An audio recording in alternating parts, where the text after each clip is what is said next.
বাংলাদেশের বেশিরভাগ পুরুষ সেক্সুয়ালি হতাশাগ্রস্ত বলে মন্তব্য করেছেন অভিনেত্রী সামিরা খান মাহি। তিনি বলেন, সেক্সুয়ালি হতাশাগ্রস্ত মানুষ ছাড়া এই ধরনের চিন্তা সুস্থ মানুষের মাথায় আসার কথা নয়। সম্প্রতি অভিনেত্রীর কয়েকটি ছবি ফেসবুকে প্রকাশের পর ট্রোলের শিকার হন তিনি। অনেকেই তাকে পর্ন তারকা মিয়া খলিফার সঙ্গে তুলনা করেন।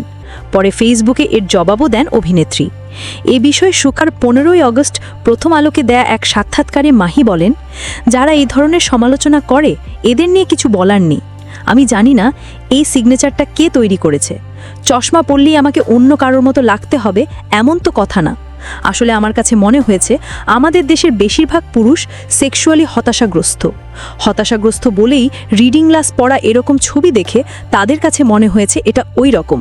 এছাড়া আমি কোনো কারণ খুঁজে পাই না।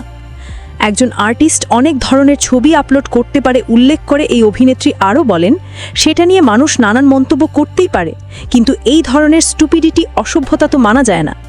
এর আগে অভিনেত্রী মাহির শরীরের রং নিয়ে ট্রোল করেন অনেকেই। পরনের কাপড় নিয়েও সমালোচনা করেন কেউ কেউ। এ বিষয়ে তিনি বলেন, এর আগে আমার বর্ণ নিয়ে, পরনের কাপড় নিয়ে অকারণে সমালোচনা বিতর্ক তৈরি করলো। এবার একটা রিডিং গ্লাস। সেক্সুয়ালি হতাশাগ্রস্ত মানুষ ছাড়া এই ধরনের চিন্তা সুস্থ মানুষের মাথায় আসার কথা নয়। অনেকে বলছে মিয়া খলিফা সে অন্যরকম, তার একটা পেশা আছে, তার জীবন আলাদা। সে জীবনে সে কি করবে না করবে এটা একান্ত তার সিদ্ধান্ত। সে আবার অন্য একটা দেশে থাকে, তাকে নিয়ে তো আমাদের মাথা ব্যথা হওয়ার কিছু নেই। আমাকে ওর সঙ্গে তুলনা করছে সেটা সমস্যা না, কিন্তু তারা তুলনা করছে নেগেটিভ উপায়, এটাতেই আমার আপত্তি।